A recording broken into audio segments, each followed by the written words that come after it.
Falei da tribulação, é verdade. Chegamos na tribulação. Nós começamos falando que existem 4 escolas de pensamento, que são as 4 formas de se entender os textos bíblicos, que são a idealista, a preterista, historicista, vamos repetir todo mundo junto? Idealista, preterista, historicista e futurista. Eu disse para vocês que a linha que eu sigo é a linha futurista, que é aquela que coloca o cumprimento da maioria dos textos proféticos num tempo futuro, chamado de tempo do fim. Então, pode ser que algumas coisas tenham acontecido ao longo da história, e talvez destas coisas, algumas delas tenham uma dupla referência, ou seja, se referiam a acontecimentos passados, mas também tem um paralelo de acontecimento no futuro. Isso é o que se chama na escatologia de dupla referência. Mas, além da linha futurista, nós temos também linhas diferentes em relação a pontos chaves da escatologia.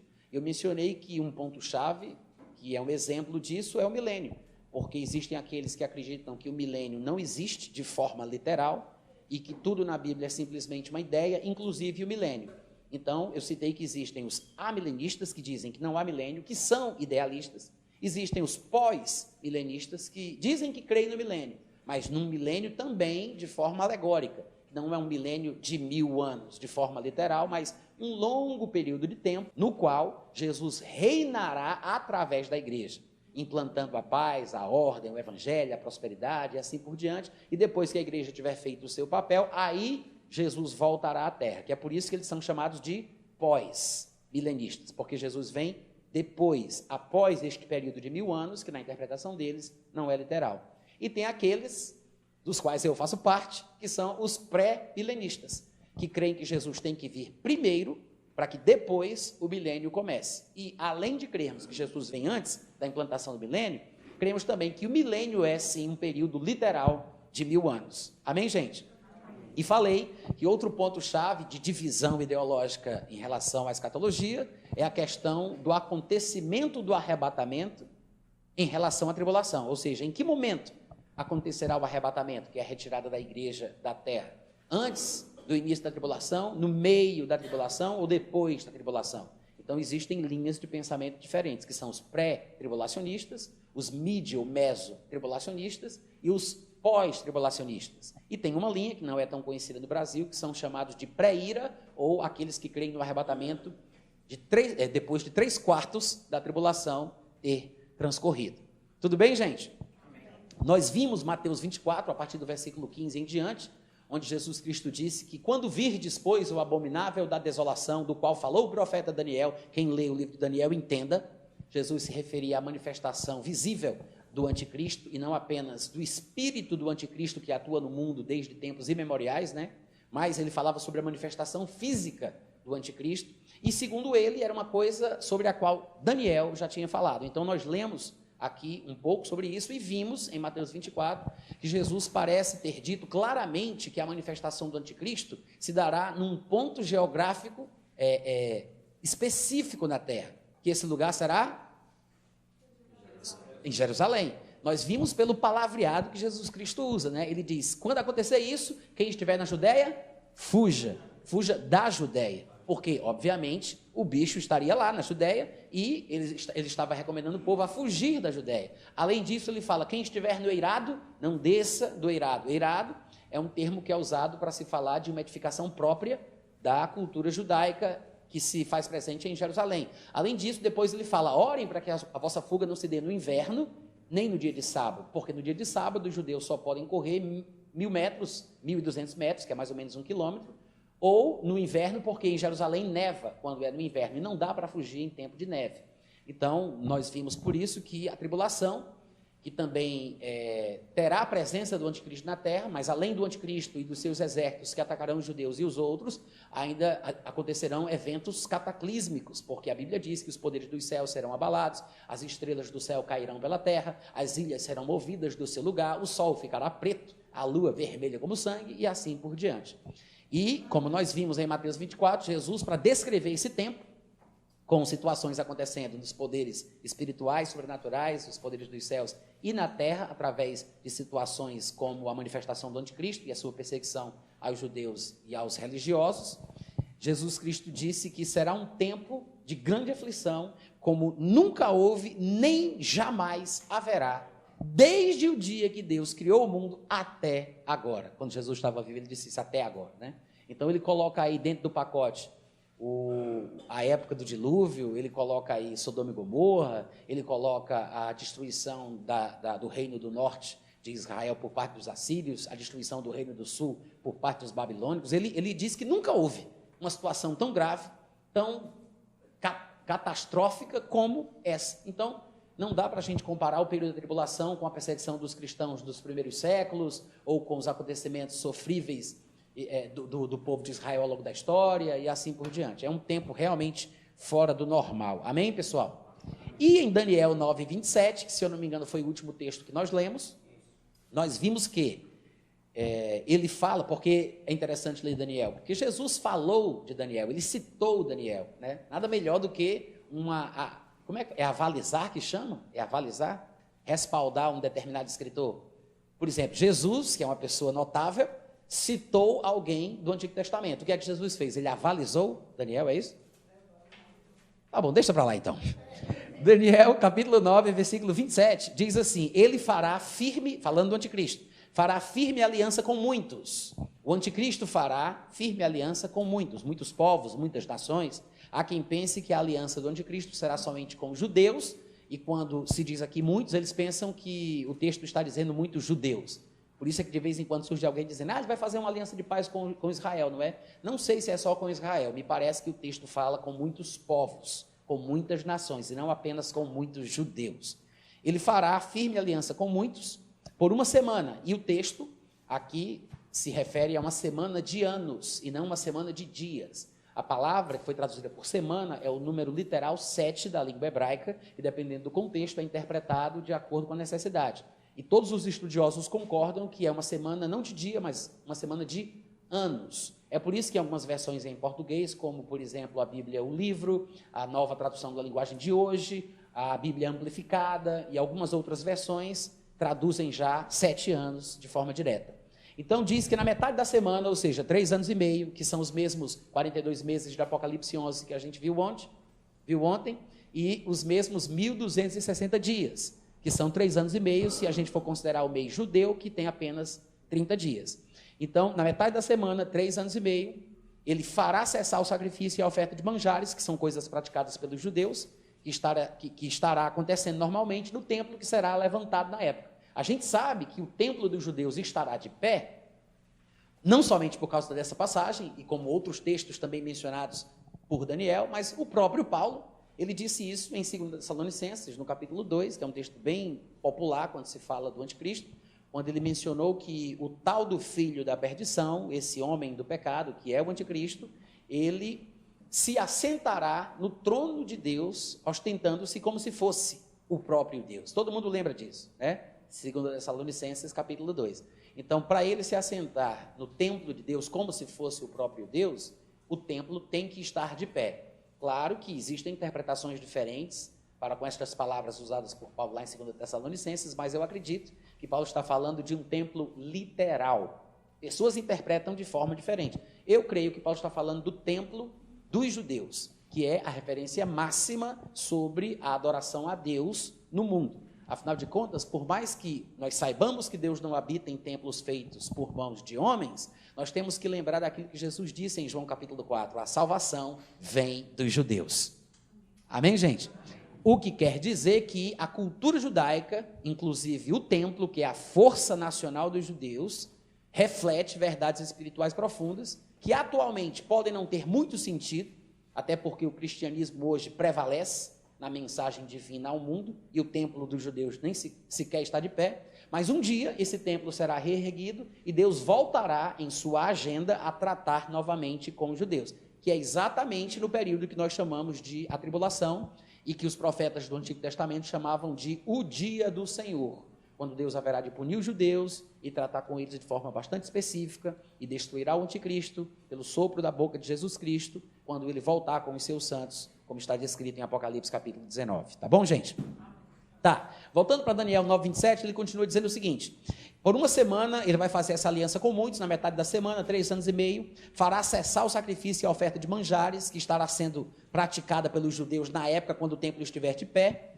E, como disse Jesus lá em Mateus 24, sobre a asa das abominações virá o assolador, que foi o que Jesus disse, no versículo 15 de Mateus 24, quando, pois, virdes o abominável da desolação, veja que é isso que Daniel está falando, sobre a asa das abominações virá o assolador. Quando virdes o abominável da desolação. É isso aqui.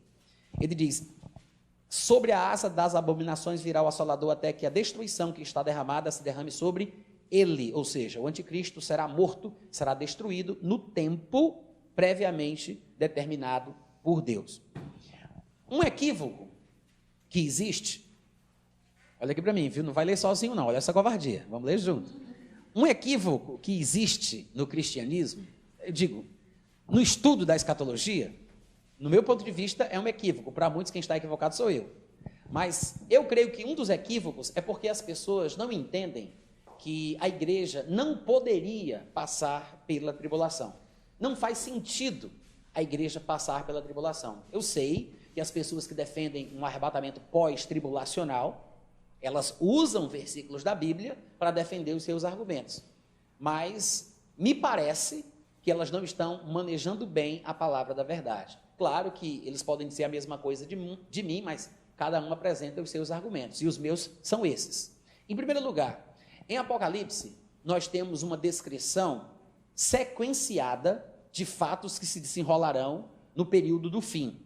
E nós poderíamos dizer que, essencialmente, o miolo do livro de Apocalipse, ele se dá através da sequência de 7 selos, 7 trombetas e 7 taças. São 7 selos, logo em seguida, 7 trombetas e em seguida, 7 taças. Eu faço questão de dizer em seguida, porque no meu entendimento é um acontecimento sequencial. Muitas pessoas dizem que, na verdade, e eu não concordo com esse pensamento, mas há quem pense que os acontecimentos de Apocalipse, talvez especificamente falando-se das trombetas, dos selos das trombetas e das taças, que são acontecimentos paralelos. Ou seja, eles interpretam assim, é como se, ao mesmo tempo em que os selos estão sendo abertos, ao mesmo tempo, as trombetas estão sendo tocadas e as taças estão sendo derramadas. É como se fossem explicações paralelas no livro de Apocalipse sobre coisas que estão acontecendo no céu e no mundo natural. Então, eles tentam fazer uma interpretação que é chamada, no meio acadêmico, entre os estudiosos de escatologia, de paralelismo, em relação à interpretação de Apocalipse. Eu sigo a linha que é chamada de interpretação parentética. Por quê? Porque me parece que, na verdade, me parece que capítulos no livro de Apocalipse são apenas parênteses de explicação a respeito de alguns acontecimentos. Ou seja, ele faz uma determinada declaração e ele abre um parêntese, daí a palavra parentético. Está relacionada à ideia de parênteses. É como se ele abrisse um parênteses e explicasse o que ele acabou de falar. Só que a explicação que está entre parênteses, às vezes engloba 1, 2 ou 3 capítulos. E aí as pessoas acabam se perdendo e não percebem que ele abriu um parêntese, o fecha e volta a narrar a sequência de acontecimentos. Para alguns, na verdade, são acontecimentos que estão se dando ao mesmo tempo, em paralelo. Por isso a interpretação do paralelismo. Quantos compreenderam aqui o que eu falei? Então, na minha visão, os selos, as trombetas e as taças acontecem em sequência. Tudo bem, gente, até aqui? Sendo assim, presta atenção, por que eu disse isso? Sendo assim, quando nós nos deparamos com passagens como, por exemplo, o Apocalipse capítulo 6, que eu gostaria que vocês abrissem comigo lá, por gentileza. Apocalipse capítulo 6, a partir do versículo 12. Quando nos deparamos com passagens como estas, se a minha linha de pensamento estiver correta, isso aqui é suficiente para mostrar que não faz sentido crer que a igreja estará na terra quando a ira de Deus começar a ser derramada, no período da tribulação. No versículo 12 de Apocalipse capítulo 6, está escrito o seguinte: vi quando o Cordeiro abriu o 6º selo. Qual foi o selo que ele abriu, gente? O 6º, né? São quantos selos? 7 selos, 7 trombetas e, finalmente, 7 taças. Olha aqui para mim, presta atenção, não vai ler sem mim, hein? E 7 taças, 7 selos, 7 trombetas e 7 taças. Inclusive, as tais das taças são chamadas pelo livro de Apocalipse, de taças da ira de Deus. E por causa disso, muita gente fala, tá vendo aí, Natan? A ira de Deus só vai ser derramada lá nas 7 taças. Porque acham que pelo fato das taças serem chamadas de taças da ira, isso seja uma alusão ao fato de que a ira só vai ser derramada naquele momento. Mas isso não é verdade. A ira de Deus, ela se revela do céu contra toda a impiedade dos homens ímpios que detêm a verdade pela injustiça. Isso não vai acontecer simplesmente no juízo da época da tribulação, mas acontece desde que o mundo é mundo. E também na revelação de Apocalipse, a ira de Deus no tempo final começa a se revelar desde a abertura do primeiro selo. O que acontece é que a ira manifesta de Deus vai se intensificando. Não é que ela não esteja presente no primeiro, segundo, terceiro selo. Aqui no 6º selo, por exemplo, antes de entrar nas 7 trombetas, você vai ver que ele diz: quando o cordeiro abriu o 6º selo, sobreveio grande terremoto, o sol se tornou negro como saco de crina, a lua toda como sangue, as estrelas, no plural, do céu, caíram pela terra como a figueira, quando abalada por vento forte, deixa cair os seus figos verdes. E o céu, diz o versículo 14, recolheu-se como um pergaminho quando se enrola.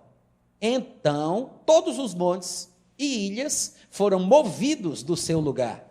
Os reis da terra, os grandes, os comandantes, os ricos, os poderosos, até os escravos, os livres, se esconderam nas cavernas e nos penhascos dos montes e disseram aos montes e aos rochedos: caiam sobre nós, escondei-nos da face daquele que se assenta no trono e da ira do cordeiro, porque chegou o grande dia da ira deles, e quem é que pode suster-se? Amém?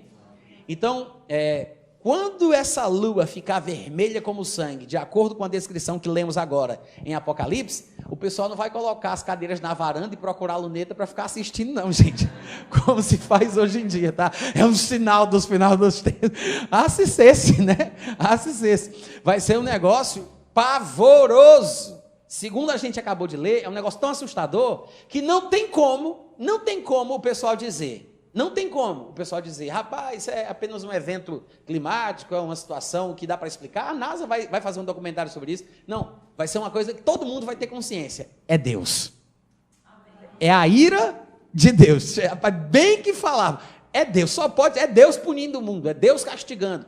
Está aqui, é isso que a Bíblia diz. O resumo da ópera do que vai acontecer entre as nações na época da manifestação da ira de Deus é isso. É essa reação e esse reconhecimento de que chegou a punição merecida. Agora veja, nós vimos que tal acontecimento, relatado no capítulo 6, está relacionado ao 6º selo.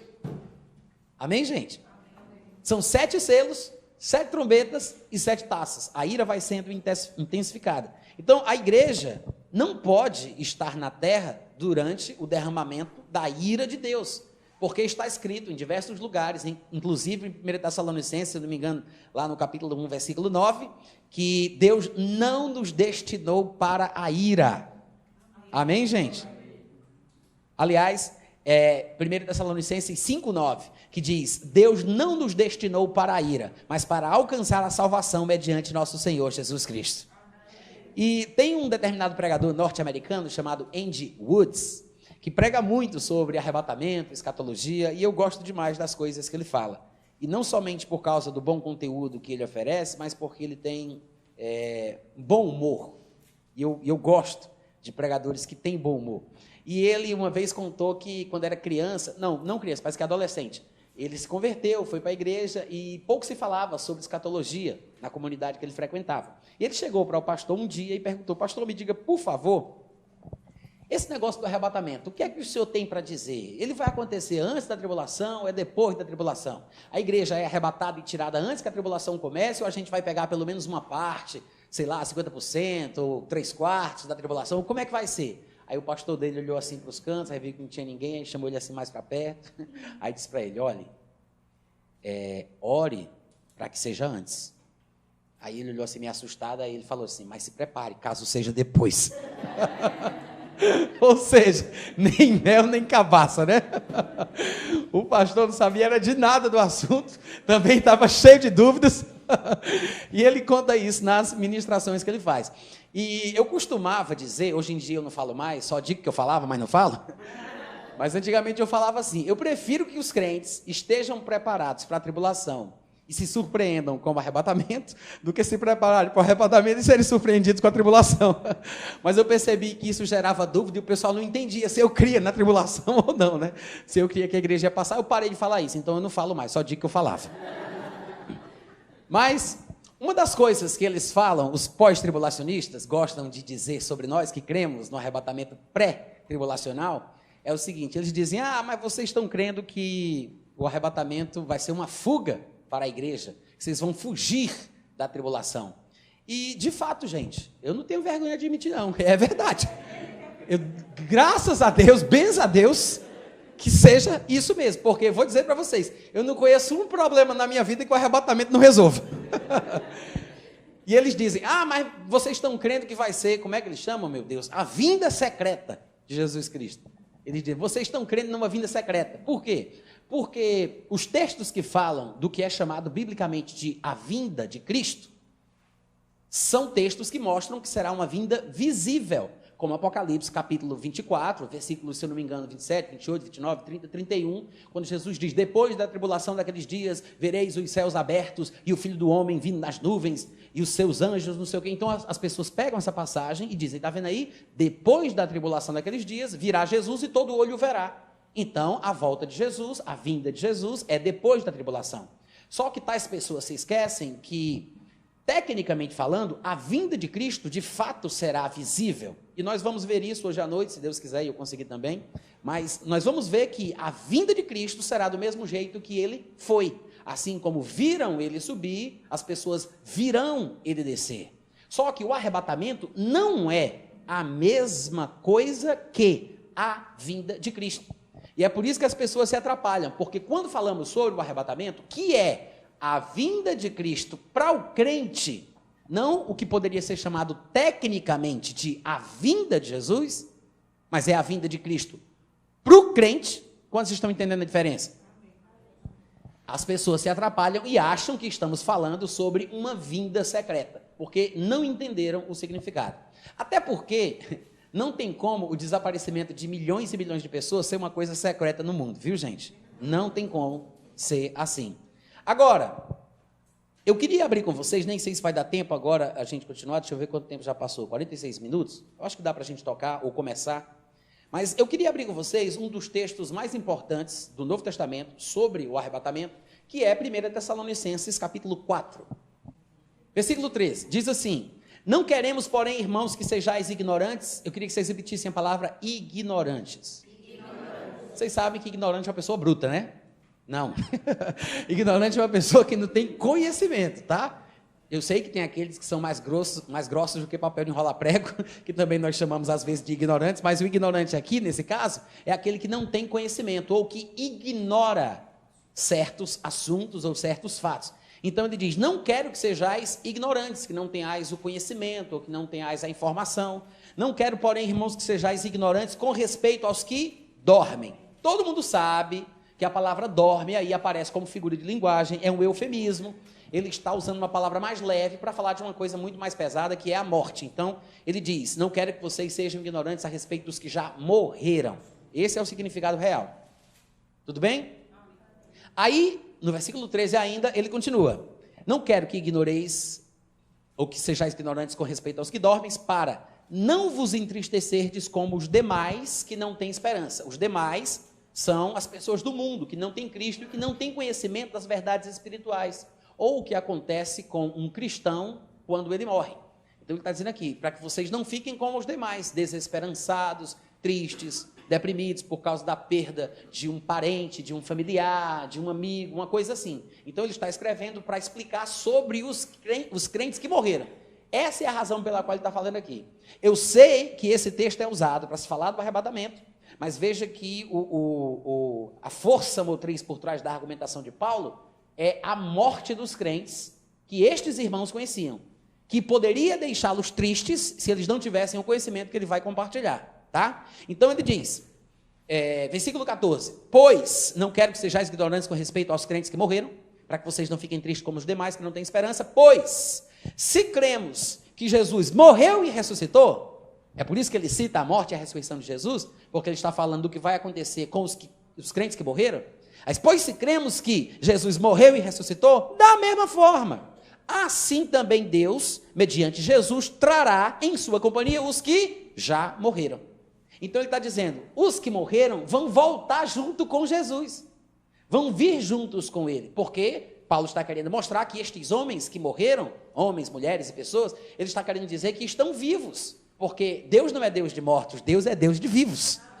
É o argumento que Jesus usa para falar da ressurreição quando discute com as seitas religiosas judaicas, dizendo, ele não disse que eu sou o Deus de Abraão, de Isaac e de Jacó. Jesus usa essa passagem para dizer que ele é Deus de vivos e não de mortos, porque para ele, Abraão, Isaac e Jacó estão todos vivos. Então Paulo, usando a mesma linha de raciocínio, ele diz que estes que morreram para os homens, mas para Deus estão vivos e voltarão com Jesus quando ele vier. Então ele fala, se cremos que Jesus morreu e ressuscitou, assim também Deus, mediante Jesus, trará em sua companhia os que morreram, que ele chama de dormem, de forma figurativa.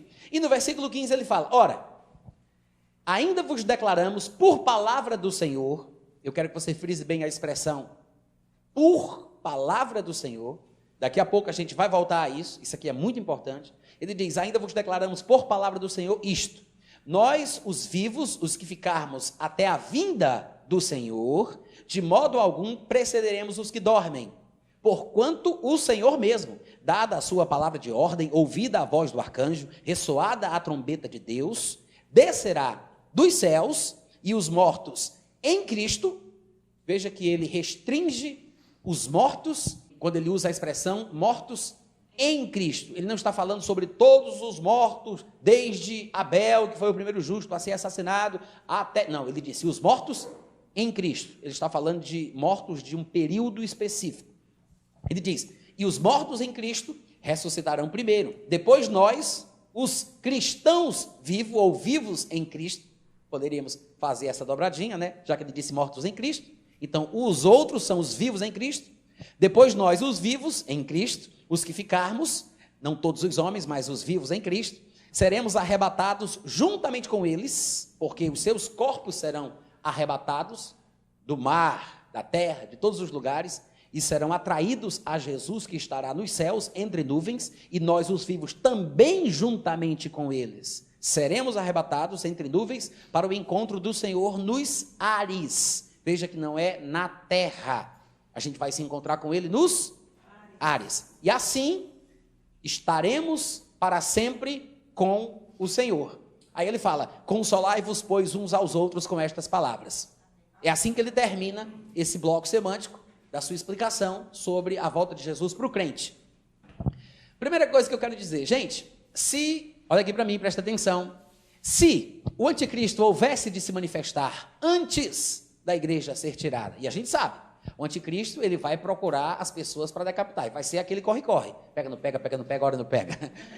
Ele vai decapitar muita gente, e alguns escaparão e outros não. Se o anticristo há de se manifestar antes da igreja ser arrebatada, e a tribulação vai acontecer antes da igreja ser arrebatada, porque é no período da tribulação que o anticristo se manifesta, e a ira de Deus vai estar sendo derramada na terra durante esse período, 7 selos, 7 taças e 7 trombetas, aliás, 7 selos, 7 trombetas e 7 taças. Então, por que quando ele fala do arrebatamento, se o arrebatamento só pode acontecer depois, como interpretam alguns, por que no final do bloco semântico, que ele explica sobre o arrebatamento, que é a vinda de Cristo para o crente, ele diz, consolai-vos, pois, uns aos outros com estas palavras. Será que ele não está se esquecendo de alguma coisa?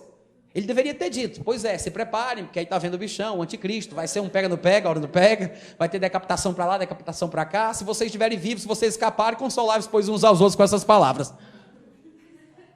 Ou seja, não faz sentido ele associar o que ele acabou de falar sobre o arrebatamento com consolar os outros com estas palavras. Se o arrebatamento só vem depois da maior tribulação de todos os tempos, como nunca houve na terra, desde que Deus criou o mundo até hoje. Quantos entenderam? Entendeu não? Então, gente, não faria sentido Paulo dizer isso se essa interpretação fosse correta. Paulo não poderia ter esquecido desse pequeno detalhe, né? Que para acontecer o arrebatamento, antes dele dizer consolai-vos uns aos outros com estas palavras, ainda tem um monte de coisa aí para acontecer que pode ser que traga a morte dos que estão lendo o que ele está falando. Então, daqui a pouco a gente continua, meu tempo terminou, a gente vai retomar de onde a gente parou, 10 minutinhos, tá? Daqui a pouco a gente volta. 1 Tessalonicenses capítulo 4, né? Versículo 13 ao 18, a gente leu já o texto todo. Eu disse que esse texto é um dos textos básicos que nós usamos para falar sobre o arrebatamento. Agora, existem alguns elementos interessantes que precisam ser mencionados aqui. Primeiro, no versículo 15, eu vou reler, tá bom, gente? Só para retomar a ideia. No versículo 13 ele diz, não queremos, porém, irmãos, que sejais ignorantes com respeito aos que dormem, para não vos entristecerdes como os demais que não têm esperança. Pois, se cremos que Jesus morreu e ressuscitou, assim também Deus, mediante Jesus, trará em sua companhia aqueles que já morreram. Ora, ainda vos declaramos por palavra do Senhor. É muito importante observar isso aqui. Quando eu fiz a leitura no primeiro tempo, eu disse que vocês marcassem a expressão por palavra do Senhor. Eu quero que vocês entendam que essa expressão não significa outra coisa, senão Paulo citar as revelações, Paulo está citando as revelações que ele recebeu de forma pessoal de Jesus Cristo. Ele não está falando sobre um texto do Antigo Testamento, como quem diz, é como disse o Senhor, está escrito lá em Isaías. Não é isso. Ele não está fazendo referência a textos do Antigo Testamento de forma alguma. Quando ele diz por palavra do Senhor, ele se refere a algo que ele ouviu pessoalmente de Jesus Cristo. E a falta de compreensão desse pequeno, mas importantíssimo detalhe faz com que as pessoas não entendam uma cadeia de ideias que tem que se suceder em relação ao que Paulo fala aqui sobre o arrebatamento. Eu vou dizer, mas depois vou explicar mais detalhadamente. O que acontece é que no Novo Testamento nós não temos ninguém, além de Paulo, explicando com riqueza de detalhes o que é o arrebatamento. Porque o arrebatamento, ele não foi revelado aos profetas do Antigo Testamento. A questão do arrebatamento não é tratada nos textos da Antiga Aliança.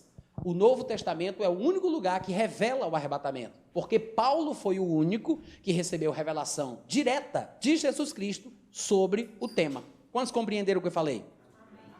Eu sei que algumas pessoas poderiam encontrar alguns vislumbres do arrebatamento em textos do Antigo Testamento e tentar traçar um paralelo, como se fosse uma sombra deste acontecimento, mas nós não vamos ver revelações que falem de forma clara sobre o arrebatamento da igreja, como nós conhecemos no ensinamento de Paulo. E, de fato, Paulo é o único, como eu já falei, no Novo Testamento, que explica, que fala sobre o arrebatamento. É importante entender isso, porque se não tivermos consciência disso, a gente vai começar a bagunçar os outros textos, pensando que tais textos estão falando do arrebatamento, quando muitos deles falam apenas sobre questões que vão se desenrolar de forma visível, mais especificamente voltado para o povo judeu. E por falta desta compreensão, as pessoas misturam as ideias da vinda de Cristo, porque quando ele voltar, ele vai colocar os seus pés no Monte das Oliveiras, que fica em Jerusalém, ou seja, ele voltará para Jerusalém, para o povo judeu. Claro que todas as nações serão abençoadas por ele, todos aqueles que crerem quando ele se manifestar, mas as profecias que nós lemos, nas quais cremos, são profecias hebraicas, são profecias judaicas. Todos os profetas que viveram e morreram eram profetas hebreus. Eu sei que 2 dos profetas hebreus, no caso Jonas e Naum, foram profetas evangelistas, se é que a gente pode dizer isso, né, falando em termos de Antigo Testamento, porque eles foram enviados para a nação de Nínive, que era a capital do Império Assírio, o império mais cruel daquela época. E Jonas foi enviado para lá, eles se arrependeram, mas depois voltaram a praticar a maldade, e depois Naum foi enviado novamente por Deus aos ninivitas mais uma vez. Então, tirando esses 2 profetas, todos os outros trataram de coisas relacionadas especificamente a Jerusalém, a Israel como um todo, ao povo hebreu. Jesus é judeu, ele é hebreu, porque ele está vivo, né? Para quem não sabe, ele não foi não, ele é. Então, quando ele voltar, ele vai voltar para a sua terra, que é a terra de Israel, a terra de Jerusalém. Então, os textos que falam da vinda de Cristo fazem essa ligação direta com a sua aparição em Jerusalém. E daí as pessoas não entendem que o arrebatamento não é revelado em nenhum lugar do Antigo Testamento, ele não aparece. É um segredo, um mistério que é revelado por Jesus a Paulo, que é o único que trata sobre ele detalhadamente nos textos do Novo Testamento. É por isso que a expressão por palavra do Senhor é tão importante. Não é o único lugar onde Paulo fala do arrebatamento, mas os dois textos principais de arrebatamento que nós temos escritos por Paulo são 1 Tessalonicenses 4, como a gente leu, e 1 Coríntios capítulo 15. Então, por causa da expressão por palavra do Senhor, eu queria abrir 1 Coríntios 15 só para a gente conferir a expressão que ele usa lá, tratando sobre o mesmo assunto. Eu vou ler dos 50 em diante. Ele diz: isto afirmo, irmãos, que a carne e o sangue não podem herdar o reino de Deus, nem a corrupção herdar a incorrupção. Eis que vos digo um mistério, versículo 52 de 1 Coríntios 15. Eis que vos digo um mistério. Nem todos morreremos ou dormiremos, mas transformados seremos todos. Ou seja, tanto os que morreram como os que estiverem vivos na vinda de Cristo. É por isso que ele diz: transformados, tanto os que morreram como os que estiverem vivos serão. Num momento, num abrir e fechar de olhos, ao ressoar da última trombeta, a trombeta soará, os mortos ressuscitarão incorruptíveis e os que estiverem vivos serão transformados. Porque é necessário não que a pessoa morra, ainda que esteja escrito em Hebreus 9, 27, aos homens está ordenado morrer. Veja que Paulo não diz é necessário que os homens morram. Ele diz é necessário que o corpo seja transformado. Uns pela ressurreição e outros, no período do arrebatamento, pela transformação. Ou seja, os que estiverem mortos ressuscitarão incorruptíveis e os que estiverem vivos serão transformados. O que importa é que o corpo corruptível se revista da incorruptibilidade, versículo 53, e que o corpo mortal se revista da imortalidade. Então, quando este corpo corruptível se revestir da incorruptibilidade, o que é mortal se revestir da imortalidade, se cumprirá a palavra que foi escrita. Tragada finalmente foi a morte pela vitória. Mas veja que ele disse no versículo 51, não é 52, no 51, eis que vos digo um mistério. E aí ele fala do arrebatamento. Nem todos morreremos, mas transformados seremos todos. Os que estiverem vivos serão transformados, num abrir e piscar de olhos. Por que ele chama de mistério? Porque é uma coisa que jamais foi tratada. Não era de conhecimento público. Nunca se falou sobre isso. O arrebatamento, que ocasionará essa transformação dos crentes vivos, nunca foi proferida, nunca foi explicada por profeta do Antigo Testamento nenhum. E ele diz que é um mistério porque é uma coisa que ele sabe de onde veio. Jesus revelou para ele e ele passou para o povo o que Jesus lhe contou de forma pessoal e direta. É por isso que ele diz lá em Tessalonicenses que quando vai falar do arrebatamento, é uma palavra do Senhor, porque Jesus contou isso para ele. Ele não cita um texto do Antigo Testamento. Não é uma passagem da Bíblia, é um mistério, porque nunca foi revelado, é uma palavra do Senhor que Jesus deu para Paulo, e aí Paulo compartilha com o povo. Quantos entenderam? Amém. Ou seja, as pessoas desconhecem a relevância e as características particulares do ministério de Paulo. Muita gente não entende isso. Paulo, gente, ele foi escolhido para falar sobre coisas, não simplesmente que ele entendia através da sua leitura dos textos do Antigo Testamento. Naquela época, a única Bíblia que eles possuíam era o que nós chamamos de Antigo Testamento. Paulo não foi simplesmente alguém chamado para dar a sua visão do Antigo Testamento, para interpretar aqueles textos. Paulo, ele tem uma particularidade no seu chamado que a gente tem que considerar para entender o porquê que ele tenha sido escolhido para trazer a revelação do arrebatamento. Primeira coisa, nós temos 3 textos no livro de Atos que falam sobre a abrangência, o escopo do ministério de Paulo. Eu disse 3 textos. São 3 capítulos, Atos 26, Atos 22 e Atos capítulo 9. São os 3 lugares, os 3 locais onde aparecem a explicação da abrangência do ministério de Paulo. Tem muita gente que diz assim, mas Paulo foi chamado para pregar somente para os gentios, ele era o apóstolo dos gentios. É um erro, e esse erro é cometido pela mesma razão que as pessoas não entendem a revelação do arrebatamento no Novo Testamento, porque elas não entendem o que realmente Paulo veio fazer, ou qual a abrangência do seu ministério. Basta ler esses 3 textos e você vai ter uma boa pista, porque nos 3 textos nós vemos que Paulo foi chamado para pregar para judeu e para gentil. As pessoas se confundem pensando que Paulo deveria pregar só para gentios, porque em alguns lugares Paulo diz que glorifica o seu ministério entre os gentios, e ele diz que de fato era apóstolo para os gentios, porque Jesus disse para ele: te mandarei para longe, para os gentios, mas não significa que Jesus não tenha chamado ele para pregar também aos judeus. Tanto é que você vai observar que em vários lugares do livro de Atos, quando ele chegava numa cidade qualquer para pregar o evangelho, o primeiro lugar para onde ele ia era para uma sinagoga dos judeus, e a partir de lá ele começava a anunciar Jesus Cristo. Por quê? Porque ele tinha o chamado para os judeus e para os gentios. Ele não foi chamado para pregar só para os gentios, como alguns sugerem.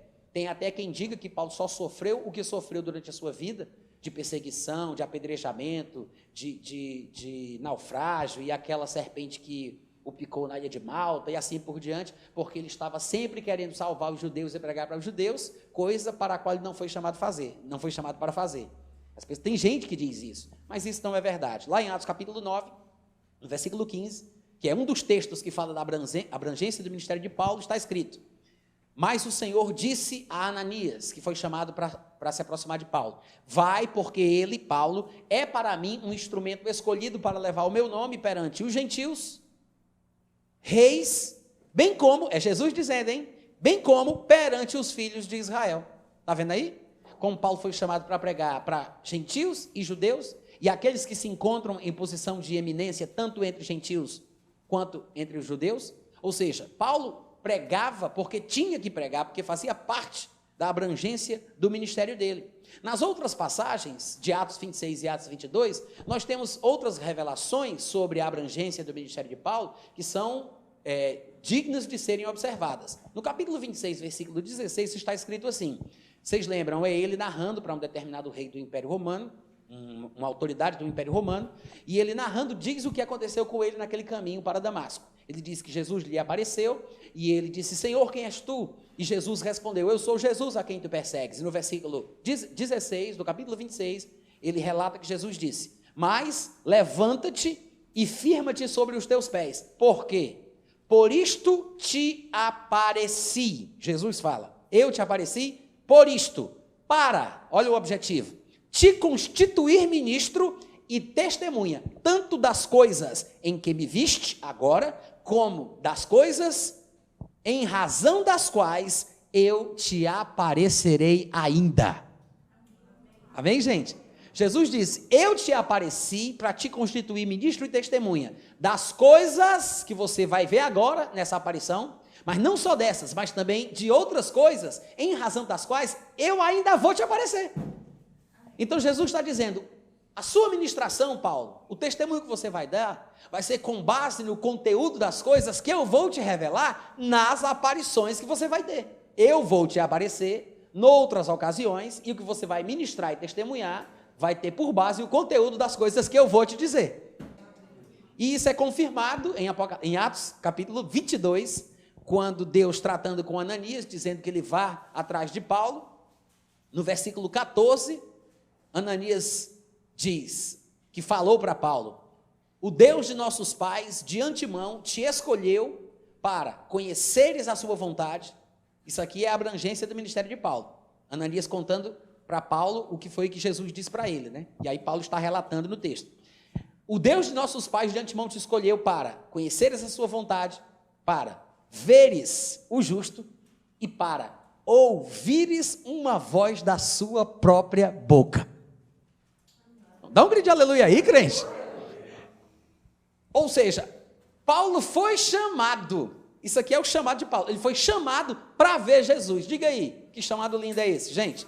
Ele foi chamado para ver Jesus e para ouvir uma voz da sua própria boca. Porque, diz o versículo 15, terás de ser sua testemunha diante de todos os homens, judeus e gentios, por isso que ele diz todos os homens, das coisas que tens visto e ouvido. Então você vê que nas passagens que mostram a abrangência do ministério de Paulo, elas mostram que a essência do seu ministério se basearia nas revelações que Jesus daria para ele.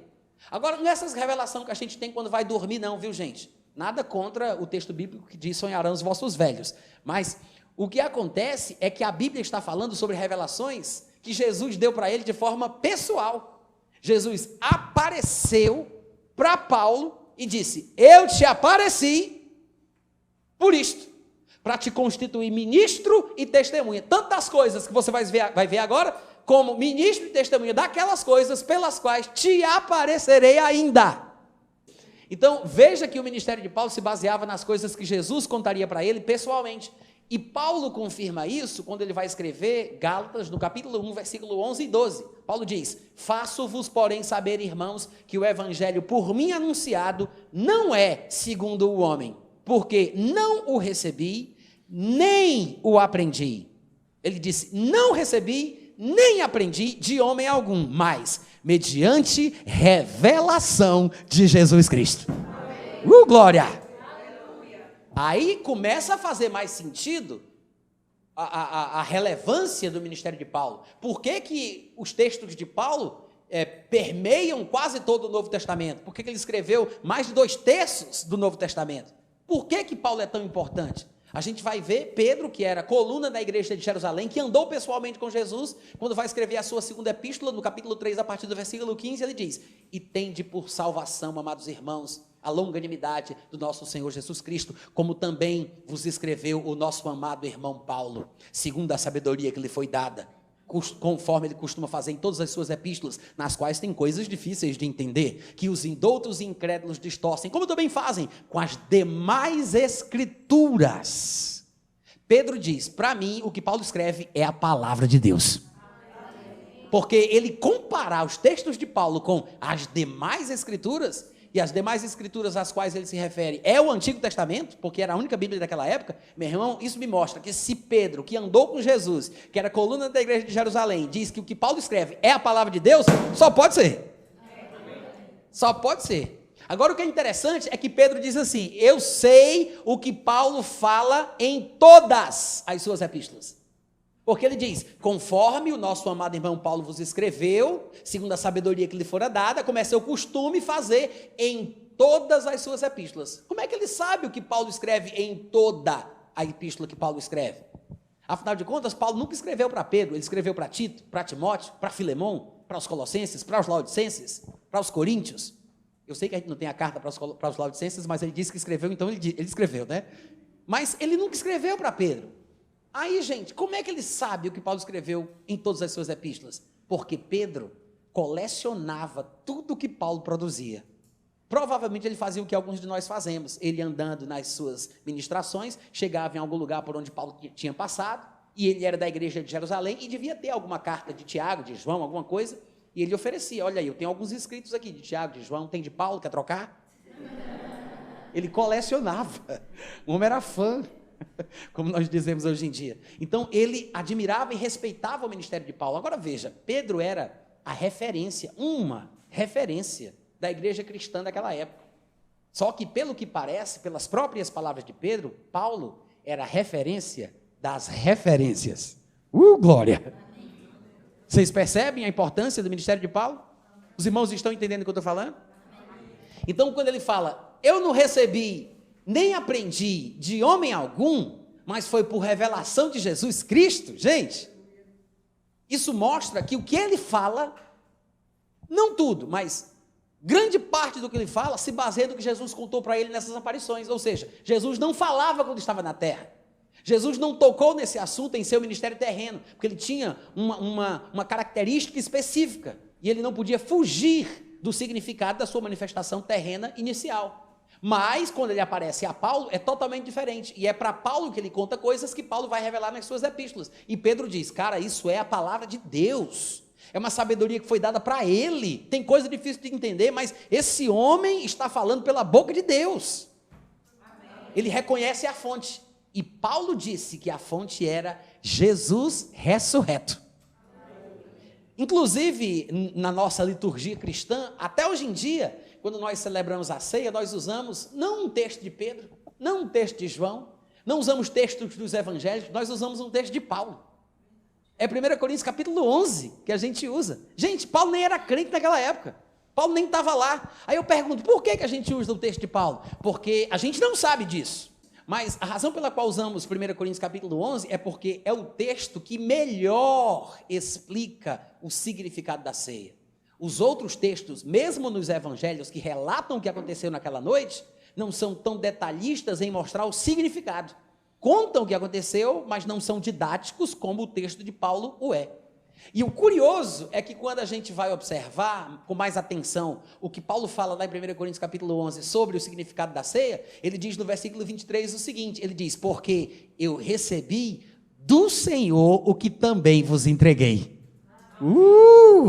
Não é por outra razão que a gente usa o texto de Paulo. Tem um sentido, a gente talvez nem saiba qual é, mas a base do texto de Paulo, segundo ele mesmo fala, é porque o que ele entende sobre a ceia, o que ele ensinou sobre a ceia, foi Jesus que contou para ele. Pessoalmente, ele disse, eu recebi foi do Senhor, não foi Pedro que me contou, não foi João que me disse, não foi Tiago que compartilhou comigo, ele disse, eu recebi foi do Senhor.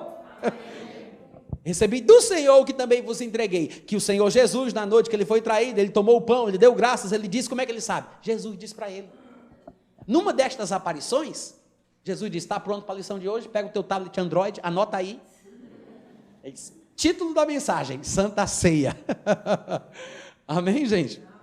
Ou seja, é por isso que é importante observar esses pequenos detalhes nas colocações de Paulo a respeito das coisas que ele trata, inclusive o arrebatamento. Porque nos textos áureos sobre o arrebatamento, as pessoas deixaram escapar isso, o que é primordial para entender. Porque o arrebatamento é uma revelação de Jesus para Paulo, exatamente como as outras coisas que Paulo falava. Porque ele disse, recebi e aprendi, não de homem algum, mas mediante revelação. É uma revelação neotestamentária, dada exclusivamente a Paulo, nas aparições que ele teve da pessoa de Jesus Cristo. Como nós vimos no primeiro texto que lemos, de Atos 26, 16. Eu te apareci, Jesus disse para ele, para te constituir ministro e testemunha das coisas que inclui o arrebatamento, das coisas que inclui a Santa Ceia, das coisas em que me viste, como também daquelas pelas quais te aparecerei ainda. Amém, gente? Amém. Então, as expressões por palavra do Senhor, que aparece em 1 Tessalonicenses 4,15, ou eis que vos digo um mistério, que aparece em 1 Coríntios 15, 51, são, na verdade, expressões que revelam algo muito mais profundo por trás. Ele está falando sobre a forma que ele recebeu a revelação do arrebatamento, que é o que estes dois textos tratam. Amém, irmãos? Aí você vai me perguntar, Natan, mas em nenhum lugar Jesus falou qualquer coisa que seja sobre o arrebatamento? Eu acredito que sim. Tem uma pequena porção de Mateus 24, onde ele fala do arrebatamento. Não é os textos que eu citei, não é o versículo 29, 30 e 31, quando fala que depois da tribulação daqueles dias, ele virá e todo olho o verá. Não é essa parte. Não vou falar sobre isso, não dá para pregar a Bíblia toda numa noite só. Mas eu acredito que um dos melhores textos dos evangelhos, onde Jesus parece estar falando mais especificamente sobre o arrebatamento, ainda que não de forma clara e didática, como Paulo faz, porque parece que isso ficou reservado para que Paulo realmente tratasse sobre o assunto, haja vista o próprio Jesus Cristo ter se manifestado para revelar para ele sobre esses assuntos, era uma palavra do Senhor específica sobre o arrebatamento. Então Jesus Cristo, ele não se detém em explicar o que significa, mas hoje, com a compreensão que nós temos, crentes, nascidos de novo, com o Espírito Santo, conhecendo os textos de Paulo, conhecendo todo o Novo Testamento, quando lemos João capítulo 14, a partir do versículo 1, parece ficar claro que Jesus se refere ao que nós chamamos de arrebatamento. Em João 14, a partir do versículo 1, está escrito o seguinte, Jesus diz, não se turbe o vosso coração, credes em Deus. Ele não disse, creiam, ele disse, eu sei que vocês creem. É por isso que ele conjuga dessa forma, credes em Deus. Mas aí ele fala, creiam em mim. Eu sei que vocês acreditam em Deus. Aí ele fala, mas agora acreditem em mim. Ou seja, creiam no que eu vou dizer, acreditem no que eu vou dizer. Credes em Deus, mas creiam também em mim. Na casa de meu pai há muitas moradas. Se não fosse assim, eu teria dito para vocês. Eu vulo teria dito. Pois vou, veja que ele disse, vou. Ele disse o que, gente? Ele disse vou. Então, ele está falando sobre sair da terra e ir para algum lugar. Ele disse, vou preparar-vos lugar. Ele acabou de mencionar a casa do pai dele. E depois ele diz, vou preparar um lugar para vocês. Provavelmente na casa do pai. Ele diz, vou preparar-vos lugar. Quando eu for, diz o versículo 3, quando eu for e vos preparar esse lugar, que ele disse que prepararia, voltarei, agora observa bem, ele diz, voltarei e vos receberei para mim mesmo, para que onde eu estou, ou onde eu estiver, estejais vós também. E vós sabeis o caminho para onde eu vou. Ele está falando sobre voltar para Deus, sobre voltar para o Pai, sobre voltar para o céu. Irmãos, é bem provável que Jesus esteja falando aqui sobre o arrebatamento, porque veja que nessas expressões fica implícito que Jesus Cristo não vai descer até a terra, mas nós sabemos que na vinda de Cristo, ele descerá até a terra. Ele colocará os seus pés no Monte das Oliveiras, estabelecerá o seu trono em Jerusalém, todas as profecias do Antigo Testamento falam isso, e ele reinará, como nós vimos, por 1000 anos nesta terra.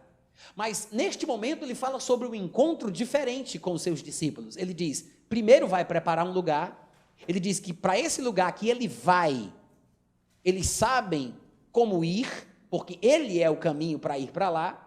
E ele diz que depois que ele preparar esse lugar, ele vai voltar e vai recebê-los. Ele não diz que vai descer até a terra para se encontrar com eles. Ele diz, não, eu vou receber vocês, para que onde eu estou ou estiver, estejais vós também. E curiosamente, a palavra usada aqui, quando ele fala vos receberei, a palavra que foi traduzida por receberei, no grego é paralambano, que é uma palavra muito usada quando se trata de associação de amizade. Não é uma palavra usada em contextos negativos, pelo menos na maioria dos textos que eu procurei, não tive tempo de olhar todos os textos do Novo Testamento onde a palavra aparece, mas todos os que eu vi apareciam em contextos positivos. E um dos que me destacou, que me chamou a atenção, foi Mateus capítulo 1, versículo 24, quando fala que José, despertando do sono, fez como lhe ordenara o anjo do Senhor e recebeu a sua mulher, porque ele estava pensando em rejeitá-la. Mas quando ele muda de opinião, ele a acolhe, ou seja, ele a recebe, paralambano. A mesma palavrinha que Jesus Cristo usou, dizendo, quando eu preparar lugar para vocês, eu vou voltar e vou receber vocês, ou seja, ele não diz, eu vou até aí, diz, eu vou receber vocês, para que onde eu estiver, vocês também estejam, paralambano. Igual como José, quando recebeu Maria para ser a sua esposa. Amém, gente? Amém. Então é possível que esse texto faça alusão ao que nós chamamos de arrebatamento. Até aqui todo mundo está entendendo? Amém. Tá, então, a razão pela qual nós destrinchamos esta expressão de Paulo, de 1 Tessalonicenses 4, eis que vos declaro por palavra do Senhor, é para que nós entendêssemos que é uma expressão que tem muito mais por trás do que a gente imagina. Se refere à forma que Paulo adquiriu o conhecimento que ele tinha.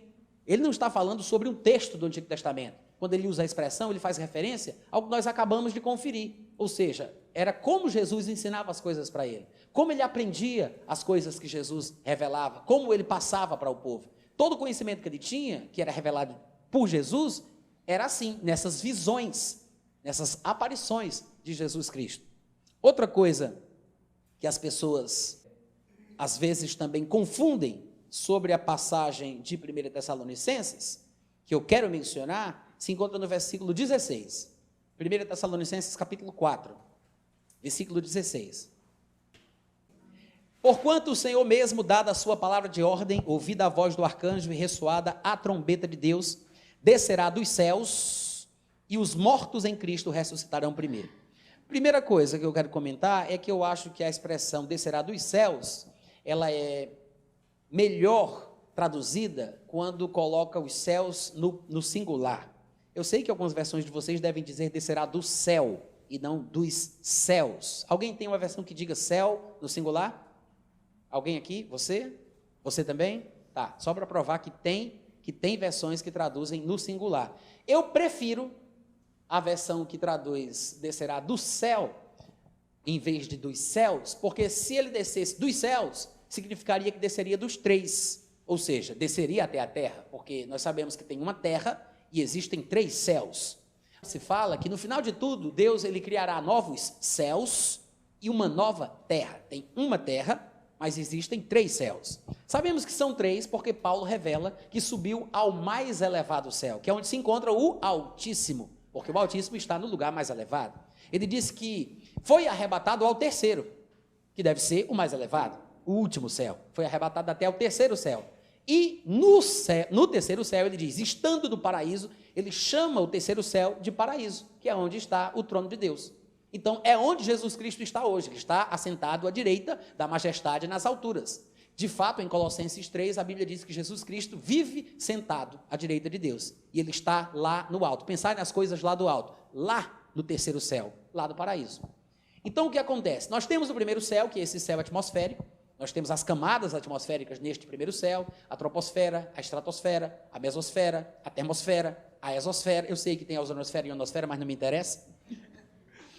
Mas aí depois do primeiro céu, tem o lugar onde se encontram as águas, acima do firmamento. Como está escrito lá em Gênesis, quando Deus decidiu mandar águas para inundar a terra. Que a Bíblia diz que Deus abriu comportas debaixo do abismo e abriu as comportas do firmamento. Ou seja, não foi simplesmente chuva que cai das nuvens que inundaram a terra. Deus precisou abrir os abismos e ele precisou abrir as portas do firmamento. Então, acima do primeiro céu estão as águas acima do firmamento, como a Bíblia explica, que as pessoas que não levam muito em consideração a Bíblia pensam que é o espaço sideral. Depois do segundo céu, vem o 3º céu, que a Bíblia chama de paraíso.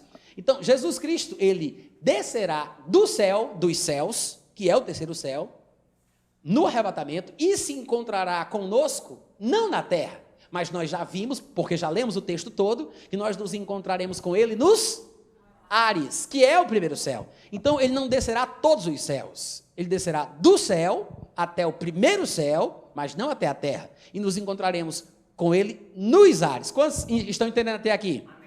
Daí, veja que no versículo 17, diz que depois, nós os vivos, falando aqui que primeiro os mortos serão ressuscitados e arrebatados, mas depois nós os vivos, os que ficarmos, seremos arrebatados juntamente com os mortos ressuscitados, entre nuvens, para o encontro do Senhor nos ares, e assim estaremos para sempre com o Senhor.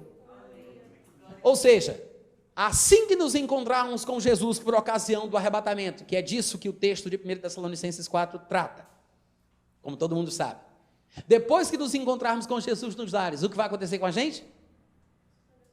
E assim o quê? E assim estaremos para sempre com o Senhor. Partindo do pressuposto que o arrebatamento aconteça antes da tribulação, que é como eu creio, essa é a razão pela qual Paulo diz a vinda do Senhor. Ele chama o arrebatamento de a vinda do Senhor. Por quê? Porque é a vinda do Senhor para o crente. Não é a vinda do Senhor, tecnicamente falando, quando todo olho o verá, e ele descerá até o Monte das Oliveiras, e estabelecerá o seu trono em Jerusalém, e reinará por 1000 anos. Porque se, por ocasião do arrebatamento, que acontece antes do início da tribulação, o crente se encontra com ele, e assim estará para sempre com o Senhor, para o crente, Jesus já veio. Vocês entenderam? É por isso que aqui, se você observar, no versículo 15, ainda em 1 Tessalonicenses 4, no versículo 15, ele diz, ora, ainda vos declaramos por palavra do Senhor isto, nós os vivos, os que ficarmos, até a vinda do Senhor. É por isso que o pessoal se confunde, porque eles veem a expressão, a vinda do Senhor, e como sabem que, tecnicamente, a vinda de Cristo é uma manifestação visível e é depois da tribulação, aí o pessoal diz, está vendo aí?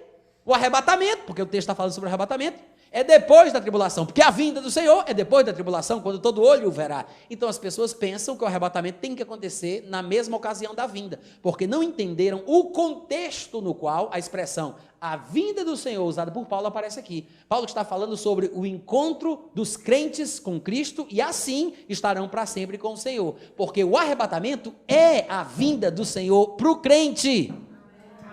Se ele já veio para o crente, não tem mais como ele vir. Esse é o significado do que acontece aqui. Após o arrebatamento, para o crente, Cristo não virá mais, não virá novamente. Pelo contrário, o que a Bíblia diz é que Cristo virá com os santos. Depois você pode conferir lá em Apocalipse capítulo 19, você vai ver que ele fala sobre um exército montado em cavalos vindo com Jesus Cristo do céu. E a Bíblia fala, inclusive, que esses justos ou santos, que estão vindo juntamente com Jesus em Apocalipse 19, eles estão vestidos de vestes brancas. E ele explica dizendo que estas vestiduras brancas são os atos de justiça praticados pelos santos, pelos justos, mostrando que são crentes que foram lavados, purificados, e por isso estão vestidos dessa forma. Ele está falando da igreja que vem com Jesus Cristo, gente, que já foi arrebatada, né?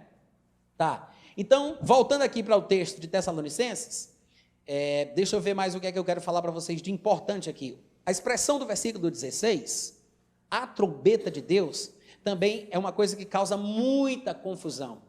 O que acontece é o seguinte: as pessoas leem o texto, a trombeta de Deus, percebem que ela aparece nesse texto de Tessalonicenses associada ao arrebatamento, lembram que o outro texto sobre arrebatamento citado por Paulo é 1 Coríntios capítulo 15, como a gente sabe, e lá, 1 Coríntios 15, quando Paulo vai falar do arrebatamento, ele usa também a palavra trombeta, só que agora, desta vez, ele qualifica a trombeta, ele diz a última trombeta. No versículo 52, ele diz, num momento, num abrir e fechar de olhos, que é a característica do arrebatamento, que é uma coisa que acontece numa fração de segundos, diferentemente da vinda de Cristo, que vocês vão ver que vai ser igual à forma ou modus operandi que ele foi, do jeito que ele foi, ele vai vir. Mas aqui ele está falando sobre as características do arrebatamento, que é uma coisa que acontece numa fração de segundos. E aí ele diz, ao ressoar da última trombeta, a trombeta soará, os mortos ressuscitarão incorruptíveis e nós seremos transformados. Qual é o problema associado com a expressão última trombeta? Porque as pessoas pensam que Paulo está falando da 7ª trombeta citada em Apocalipse por João. Quantos entenderam a lógica? Nenhuma, né? Mas é assim que eles pensam. Eu vou mostrar para você por que não tem lógica. A lógica, aspas, a lógica que as pessoas usam para argumentar dessa forma é porque em Apocalipse, que é o livro da revelação de Jesus Cristo, sobre o fim, fala sobre 7 selos, 7 trombetas e 7 taças. Como são 7, a última é a 7ª.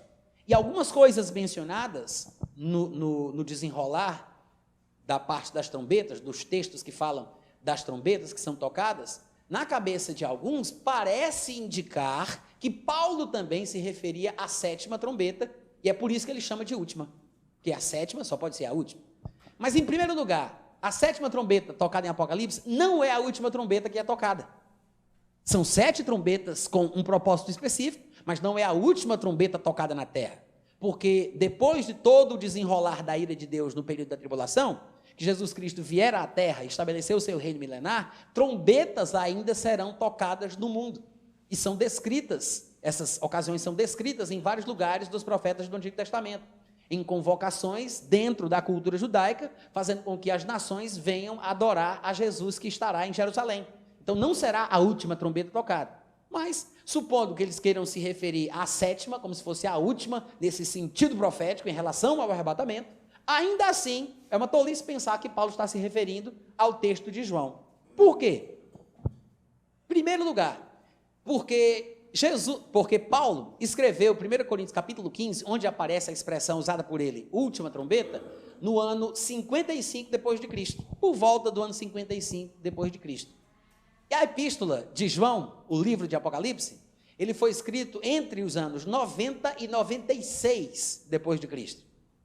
Quantos estão entendendo? Se Paulo escreveu no ano 55 depois de Cristo, e somente 41 anos depois é que João vai escrever Apocalipse e vai citar as 7 trombetas, como é que Paulo poderia estar fazendo referência às trombetas que ainda nem sequer o povo tinha conhecimento? Como é que Paulo poderia estar fazendo referência à 7ª trombeta do livro de Apocalipse se não existia o livro de Apocalipse? Alô? Ah, mas não é suficiente. Porque as pessoas vão dizer, não interessa se não tinha o livro de Apocalipse, não interessa se não existiam as 7ª trombetas ainda, não interessa se a revelação ainda não tinha sido dada a João, ou se o povo não conhecia do que Paulo estava falando, mas Deus sabe. Porque é assim que o povo fala, ou seja, Deus que tinha todo o plano arquitetado e sabia de todas as coisas, mandou Paulo falar só essa palavrinha, a última trombeta, para que quando João falasse das 7, o povo associasse a última. Gente, esse raciocínio parece fazer sentido, principalmente para aqueles que apelam para a interpretação alegórica e se metem a ser mais espirituais do que os outros.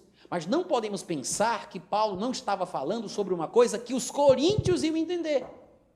Qual é o sentido de você escrever uma carta para um povo específico e não usar expressões específicas que aquele povo vai entender na carta que você escreve? Não faz sentido Paulo saber que está escrevendo uma coisa que o povo não vai entender, porque nem ele sabe o que é a última trombeta, porque só quem sabe é Deus, mas vai fazer sentido daqui a 40 anos. Mas ele escreve porque Deus está mandando. Ou como se Paulo estivesse num transe evangélico sem poder controlar a sua mão. Meu Deus, o que é isso? Última trombeta, o que é isso? Ele não foi controlado, gente. Ele não estava num transe e a mão dele estava escrevendo sem ele saber. Sabe que as pessoas, quando são, aspas, usadas por Deus, que é até um termo pejorativo, né? Porque parece que Deus fez a gente marionete, robô. Somos livres. Mas quando as pessoas são usadas por Deus, como o evangeliquez gosta de dizer, sabe que a pessoa não perde as suas faculdades racionais? Ela não perde o seu temperamento, a sua personalidade, o seu nível de escolaridade se mantém o mesmo, as palavras que ela usa são as palavras que ela sabe, e é por isso que Pedro não entendia algumas coisas que Paulo dizia.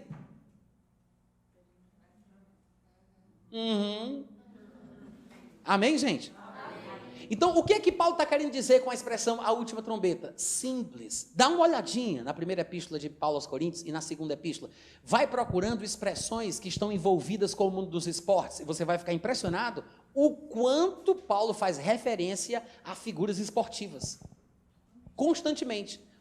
E eu não sei se vocês sabem disso, mas Corinto era uma cidade grega e as Olimpíadas têm a origem na cultura grega. Acontecia, eu nem sei se ainda acontece até hoje, mas os jogos istmicos da cidade de Corinto eram muito populares no mundo inteiro. Istmico é uma palavra para identificar aquilo que vem de istmo. Istmo, na geografia, é uma palavra que fala sobre uma pequena extensão de terra, uma estreita extensão de terra secada por mares dos dois lados. É o contrário de estreito.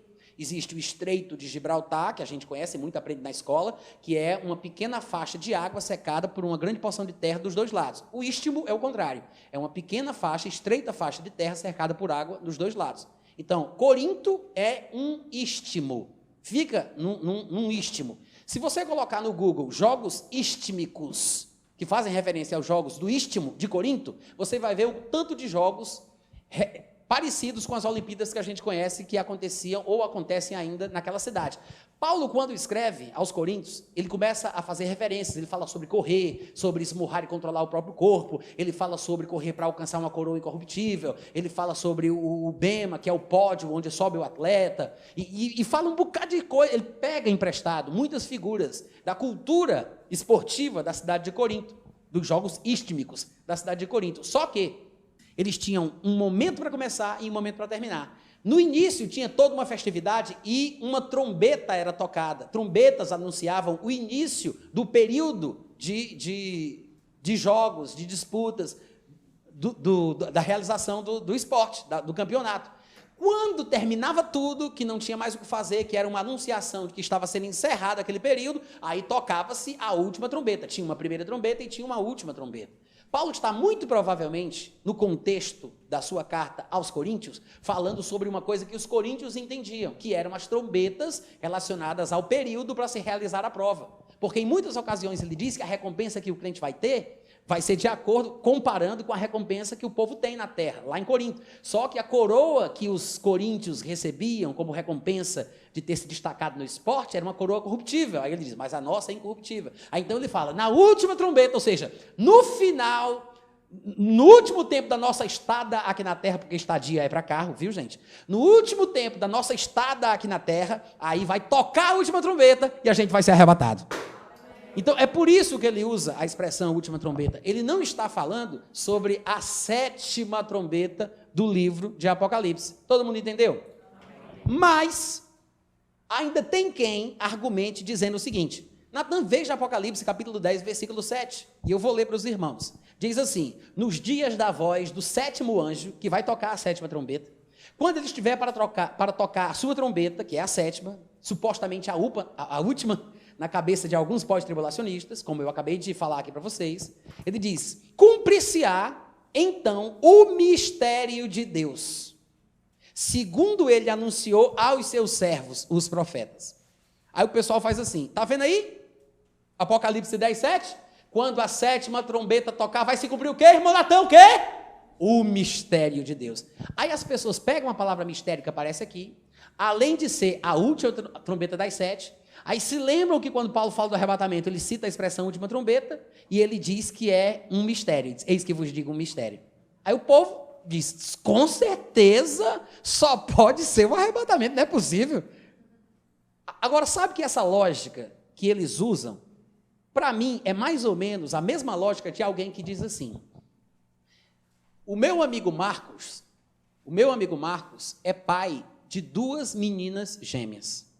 Ontem eu encontrei uma moça que disse que tem uma irmã gêmea. Obviamente, essa moça que eu encontrei é filha do Marcos.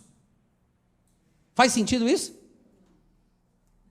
Vocês nem entenderam, né? Vou dizer de novo. Olha a lógica. Meu amigo Marcos é pai de 2 meninas gêmeas. Ele é pai de 2 moças que são gêmeas. Ontem, eu conheci uma moça que tem uma irmã gêmea. Lógico que essa moça só pode ser a filha de Marcos. Uma das filhas, claro. Vocês entenderam isso? Ou seja, é uma lógica totalmente sem sentido. Mas me parece que é esse raciocínio que as pessoas usam para fazer a ligação da palavra mistério aqui, da palavra mistério de Paulo lá. Fazer a ligação da palavra trombeta aqui com a expressão última trombeta de Paulo lá. É uma coisa totalmente sem sentido, que parece fazer sentido quando você não pensa muito a respeito. Porque, afinal de contas, o fato de Marcos ser pai de 2 gêmeas não quer dizer que a gêmea que eu encontrei ontem é a filha do Marcos. Muito obrigado pelo entusiasmo. O que acontece? Gente, a palavra mistério, ela aparece em diversos lugares na Bíblia, e em cada lugar que aparece, tem um significado específico. Não pense que a palavra mistério é um termo técnico para arrebatamento, porque não é. Ainda que Paulo use a palavra mistério para falar sobre o arrebatamento, dando a entender que aquilo era um mistério que estaria sendo revelado por ele, porque era uma palavra que ele tinha recebido do Senhor, coisa sobre a qual ninguém tinha tratado até então, não significa que em qualquer lugar que apareça a palavra mistério, está se referindo ao arrebatamento. Os irmãos entendem o que eu disse? Além do mais, veja que aqui no versículo 7 de Apocalipse 10, ele diz uma coisa bem específica. Ele diz, vai se cumprir o mistério de Deus que foram anunciados aos profetas. Ou seja, nem Paulo teria tido tal revelação, porque Paulo nunca, jamais foi um profeta. E eu não estou dizendo que não existem profetas no período da Nova Aliança, porque eu sou de uma linha que acredita que ainda hoje existem apóstolos, profetas, evangelistas, pastores e mestres. Porque está escrito em Efésios capítulo 4 e 1 Coríntios capítulo 12, 28, que Deus estabeleceu primeiramente na igreja, apóstolos, em segundo lugar, profetas, em terceiro lugar, mestres, e assim por diante. E estes dons ministeriais, não dons espirituais, mas ministeriais, estão no corpo de Cristo, visando o aperfeiçoamento dos santos, até que todos cheguemos à unidade da fé e à plenitude de varão perfeito. Ou seja, nunca a gente vai alcançar enquanto a gente estiver na terra, porque como corpo, sempre tem novos convertidos entrando na igreja. Isso quer dizer que essa perfeição e plenitude só acontece quando Jesus Cristo voltar. Então, até que isso aconteça, até a volta de Jesus, até a varonilidade perfeita por parte da igreja, os profetas, os apóstolos, os mestres, os pastores, os evangelistas estarão atuando no corpo de Cristo, visando esse aperfeiçoamento. Então, eu creio que ainda existem profetas, mas Paulo nunca foi profeta. Ele não faz parte desse grupo ministerial. De fato, alguns dos meus colegas de trabalho, alguns pregadores, pensam que Paulo era profeta e justificam dizendo que Paulo só pode ter sido profeta porque ele teve muitas revelações, porque Jesus falava com ele pessoalmente. As revelações do Novo Testamento, que são trazidas por Paulo, são características de um profeta. Mas quem diz isso desconhece o que o Novo Testamento ensina sobre o profeta neotestamentário. Porque há uma diferença entre os profetas do Novo Testamento e os profetas do Antigo Testamento. E mesmo assim, se Paulo fosse profeta, ele teria dito. Primeiro, lá em Atos capítulo 13, está escrito sobre a igreja onde Paulo congregava. Atos 13, versículo 1, falando da igreja em Antioquia, diz que havia na igreja de Antioquia profetas e mestres. E na lista dos que estão aqui, claro que tem também Saulo. Ele vai citar Barnabé, Simeão, por sobrenome Níger, Lúcio de Cirene, Manaém, Colasso de Herodes, o tetrarca e Saulo, que é Paulo de Tarso. Agora ele diz profetas e mestres. Com essa citação, algumas pessoas poderiam dizer, está vendo aí? Paulo ou era um profeta, ou era um mestre, ou era profeta e mestre. Mas pensam que ele só pode ter sido profeta por causa das revelações dele. Então, usam esse texto de Atos 13:1 para provar, aspas, que Paulo era profeta. Mas dizer que havia profetas e mestres e dizer que Paulo estava entre eles, não prova que Paulo era profeta. Porque a gente tem que ter textos que digam claramente qual era o ministério de Paulo, se referindo aos dons ministeriais. E quem melhor do que o próprio Paulo para nos revelar isso, né, gente? Lá em 1 Timóteo, capítulo 2, versículo 7, Paulo diz assim: para isto eu fui designado pregador e apóstolo, afirmo a verdade, não minto, mestre dos gentios. Ou seja, ele diz pregador, apóstolo e mestre. Está aqui. Os 3 dons ministeriais dignos de serem citados pelo nome que Paulo menciona. Pregador, apóstolo e mestre. E, como se não bastasse, Paulo repete a mesma coisa em 2 Timóteo, capítulo 1, versículo 11. Acabamos de ler 1 Timóteo 2,7, mas em 2 Timóteo 1,11, ele diz: para o qual eu fui designado pregador, apóstolo e mestre dos gentios. Ou seja, ele praticamente repete a mesma coisa, citando os mesmos dons ministeriais, inclusive na mesma ordem, pregador, apóstolo e mestre. Ele não pode ter falado sem considerar a importância dessas palavras. Para repeti-las do mesmo jeito, com a mesma ordem, não pode ser por acaso. Então, Paulo tinha sim ministérios que atuavam na vida dele, e era pregador, apóstolo e mestre. Mas profeta, ele nunca menciona em lugar nenhum. Lá em Atos capítulo 13:1, quando diz que havia profetas e mestres, é porque alguns dos companheiros da igreja de Paulo eram profetas, ele não. Até então, Paulo era um mestre, ainda não era apóstolo, mas era mestre. É justamente nesta passagem de Atos 13:1, quando ele é chamado para exercer o ministério apostólico. Vocês devem lembrar do contexto. Diz do versículo 2, lá de Atos 13, que servindo eles ao Senhor e jejuando, disse o Espírito Santo: separai-me agora, não é antes, não é daqui a uma semana, é naquele momento ali, agora, separai-me agora, Barnabé e Saulo, para a obra que os tenho chamado. Ou seja, Paulo tinha um chamado apostólico, mas não atuava naquele ministério, porque há uma diferença entre chamado, dom e ministério. O ministério é o trabalho, é a obra que é realizada. O dom é a unção, é o poder, a virtude, a capacitação sobrenatural para realizar essa obra. O chamado é aquela coisa que arde dentro do coração, que me indica por que caminho eu vou seguir na minha caminhada ministerial. Então, é o chamado de Deus, né? É aquela inclinação interior. Chamado, dom e ministério. Eu sei que as pessoas às vezes confundem os 3, ainda que sejam interdependentes, mas cada coisa tem um significado próprio. Até aqui tudo bem, gente? Amém. Então veja, foi nesse dia que ele foi separado para a obra que já tinha sido chamado para ela, que era o ministério apostólico. Tanto é que logo em seguida, no próximo capítulo de Atos, que é o capítulo 14, pela primeira vez, Paulo e Barnabé são chamados de apóstolos. Diz no versículo 4 do capítulo 14 de Atos: dividiu-se o povo da cidade, uns eram pelos judeus, outros eram pelos apóstolos. É a primeira ocasião em que Paulo é chamado de apóstolo. Por que eu disse tudo isso? Para dizer, para explicar que Paulo não era profeta. E por não ser profeta, Paulo não poderia estar incluído no que diz Apocalipse 10:7, se a interpretação do mistério de Deus lá, que foi revelado aos profetas, fosse o arrebatamento. Quantos compreenderam? Ou seja, o texto de Apocalipse 10:7, que usam para dizer que na 7ª trombeta, o mistério de Deus, que é o arrebatamento, vai se revelar, que Deus vai acontecer, que Deus havia revelado aos profetas, o texto que eles usam é totalmente incompatível com a compreensão clara do restante das Escrituras, que mostram que Paulo recebeu a revelação do arrebatamento de Jesus Cristo em pessoa, mas a revelação que ele recebeu, ele não a recebeu por ser profeta, porque afinal de contas, Deus, ele revelou a sua verdade aos apóstolos e profetas, como está, não somente aos profetas, mas aos apóstolos e profetas. Lá em Efésios 3, a partir do versículo 3 ao 5, Paulo diz: segundo uma revelação me foi dado conhecer o mistério, conforme escrevi há pouco, resumidamente. E ele não está falando do arrebatamento, está falando do mistério de Deus, que é Cristo. Aí ele diz: sobre o mistério, conforme escrevi há pouco, resumidamente. Pelo que, quando vocês lerem, vão poder compreender o meu discernimento do mistério de Cristo, o qual em outras gerações não foi dado a conhecer aos filhos dos homens. Ou seja, esse mistério não foi conhecido do povo do Antigo Testamento, referindo-se à pessoa de Cristo.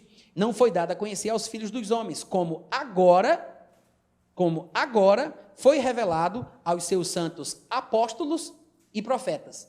Então veja que esse mistério do qual Paulo teve a revelação, ele recebeu de Jesus Cristo em pessoa. Já sabemos que Paulo não era profeta, mas ele disse que as revelações que são dadas por Jesus a respeito desse assunto são dadas aos apóstolos e profetas.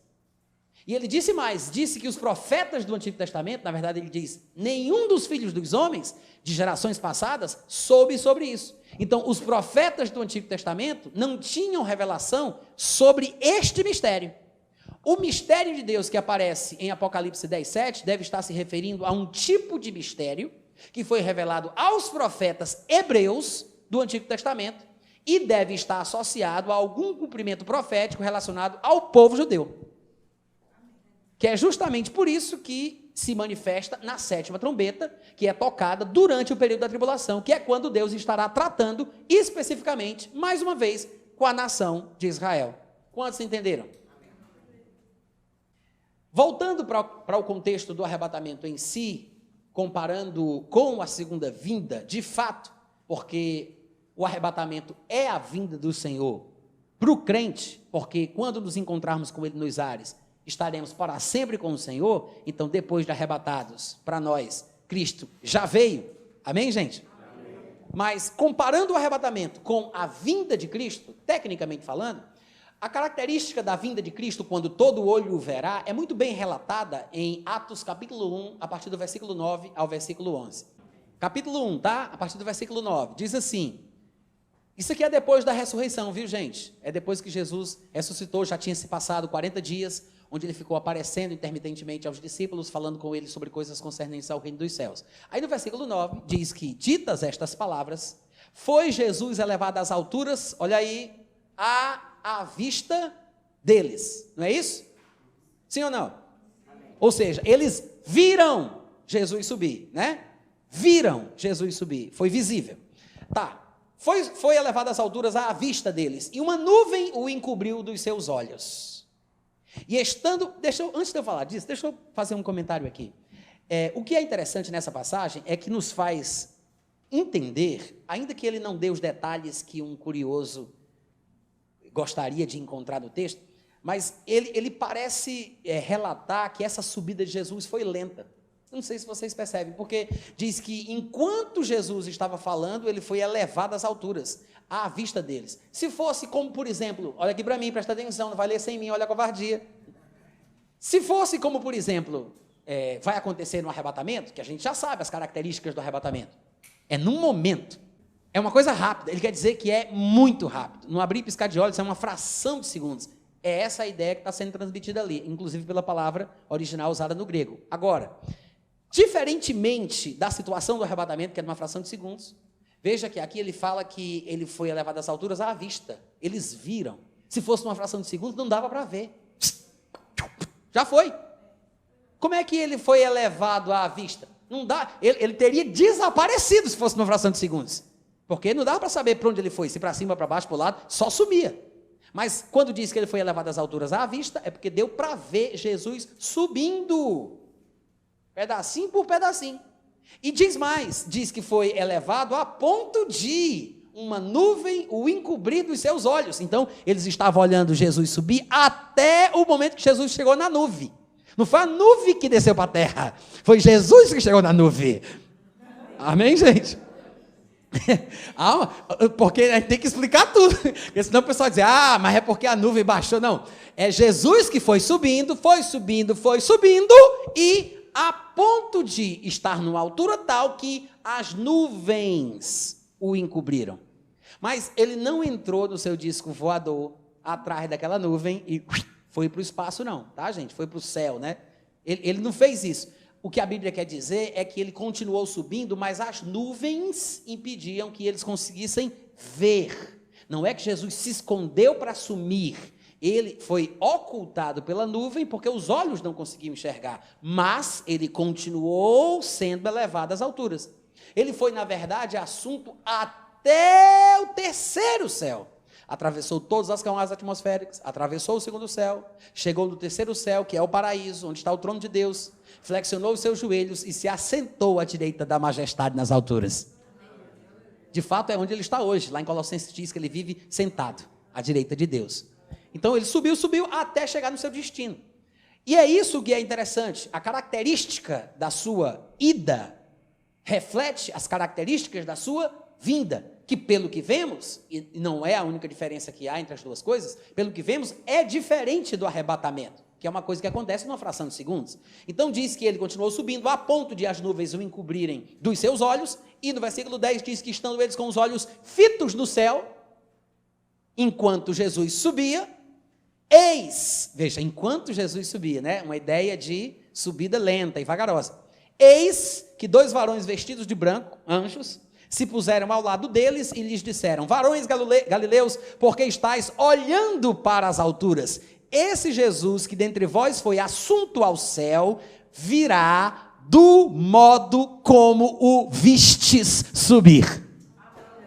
Ou seja, a vinda de Cristo, tecnicamente falando, é aquele momento em que todo olho o verá, que vai acontecer depois da tribulação. Mas o arrebatamento não é a mesma coisa da vinda de Cristo e tem características bem distintas, bem diferentes.